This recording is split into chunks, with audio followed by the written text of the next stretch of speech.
नुआ सरकार जून मासरे आसिले एठी भारतीय जनता पार्टी सरकार गठन है।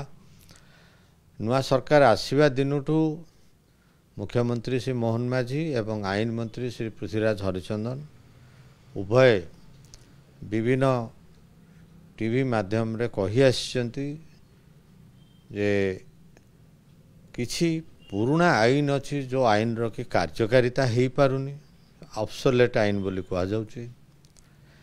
किछि आईन अच्छी जो आईन रो समय रो परिवर्तन रे से आईन रो कार्यकारिता उपलब्धि आसी पारु नहीं विशेष एवं समय रो परिवर्तन परिस्थिति रे किछि नुआ आईन रो मध्य आवश्यकता आसीछि।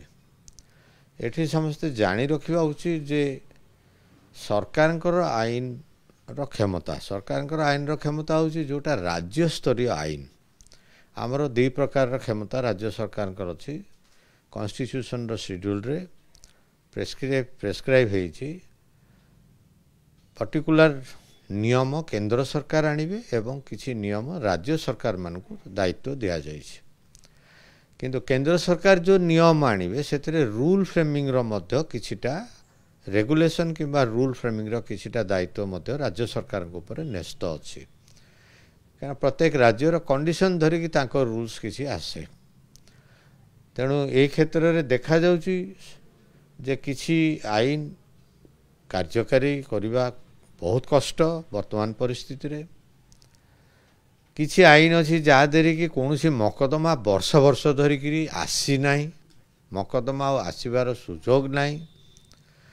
किसी आईन अच्छी किंबा रूल्स सरकार रही राज्य सरकार पर्टिकुलाली से घोर परिवर्तन रो आवश्यकता देखा देइछि।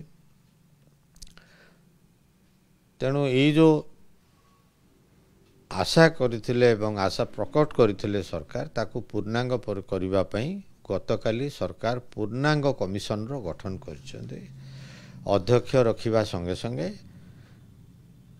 पोस्ट फैक्ट मेंबर मध्य रखिछन्ते एवं दुई विज्ञ वकिलों को राज्यर मध्य से स्थानित करिसेंते। तेणु इतिहास जदि देखा लॉ कमिशन बहुत दिन रु अच्छी केंद्र रे नेशनल लेवल नीति आयोग विधि आयोग अच्छी एठी सेमती राज्य स्तरीय विधि आयोग रे प्रथमे रघुनाथ पट्टनायक पूर्वतन मंत्री से जानकी अमल रे सेतले निर्वाचित प्रतिनिधि नथिले तांको करा जायथला लॉ कमिशन करा जायथला किंतु सेतले फुल बॉडी लॉ कमिशन हेई पार नथला तेणु कोनोसी कार्य आगे पारि नाही।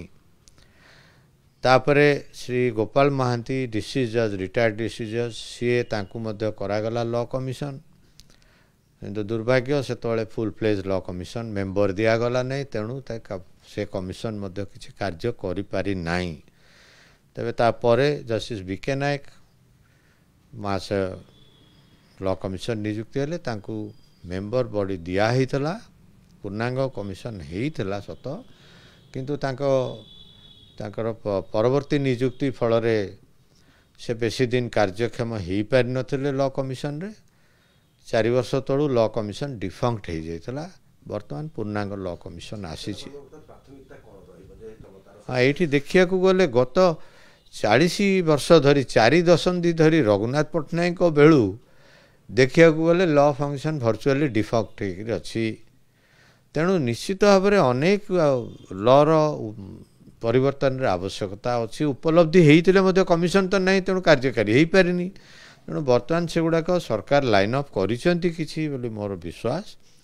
आमे जोग दबु आमे सब नुआ वर्ष रे ऑफिस स्टार्ट करिवु। ऑफिस तोसाली भवन रे हबो बोली हमको सूचना दिया जाउची।